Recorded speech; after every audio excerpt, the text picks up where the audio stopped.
The 2017 total solar eclipse. Presented by Science at NASA. On August 21, 2017, the shadow of the moon will sweep across the U.S. landscape, transforming day to twilight. In the surreal gloaming of an eclipse, the temperature drops, birds go silent, crickets begin to chirp, and blossoms start to close.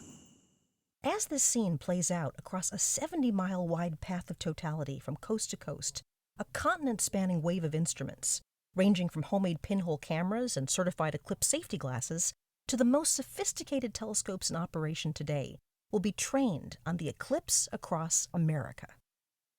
Just before totality, a point of glistening sunlight is visible, making the moon look like a diamond ring. Then, as that drop of sunlight shines through rugged valleys on the moon's limb, tiny points of light called Bailey's beads appear like a string of beads around the vanishing edge of the sun. But best of all are the pearly white streamers that emanate all around the dark disk at totality. Scientists eagerly anticipate this eclipse for the unique science opportunities it provides. Alex Young, NASA's Associate Director for Heliophysics at the Goddard Space Flight Center in Greenbelt, Maryland, says, "This will be the first total eclipse to span the U.S. since 1918, and scientific instruments have come a long way. The event presents a perfect opportunity to shed light on phenomena such as solar flares and coronal mass ejections, or CMEs, billion-ton clouds of magnetized plasma ejected from the sun. To learn about their dynamics, researchers must study a region of the sun that reveals itself during an eclipse, the corona. Solar telescopes can create artificial eclipses using disks called coronagraphs," explains Young. Unfortunately, man-made coronagraphs also block the sun's inner corona, where CME eruptions originate. Fortunately, during a total eclipse of the sun, the moon makes a better coronagraph. At totality, the sun's inner corona appears in clear detail.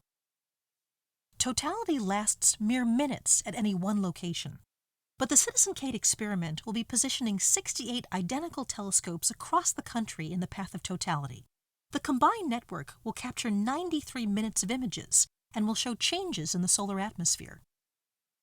Matt Penn, astronomer at the National Solar Observatory in Tucson, Arizona, says, "The telescopes will be operated by a variety of volunteers, ranging from middle school students to retired scientists and everyone in between."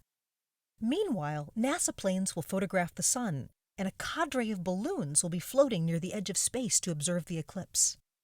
You can watch too, live from the balloons on August 21st at eclipse.stream.live.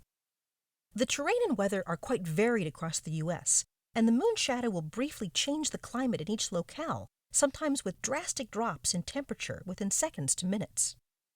Young reminds everyone to be safe. Solar filters, such as eclipse glasses, are necessary to look at the sun directly. If you're in the narrow path of totality, you can safely remove your solar filter when the moon completely covers the sun.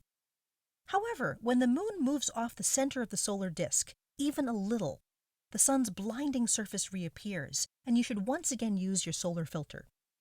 NASA has a whole web page devoted to safety tips. eclipse2017.nasa.gov/safety. Many people don't know that the moon's orbit is slowly spiraling outward due to tidal forces. In about 600 million years, the moon will appear too small in the sky to fully cover the sun. Every solar eclipse is counting down to the last one. Young says, "We live in a fortunate time."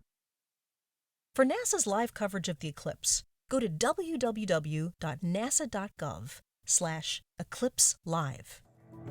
For total coverage of NASA science, visit science.nasa.gov.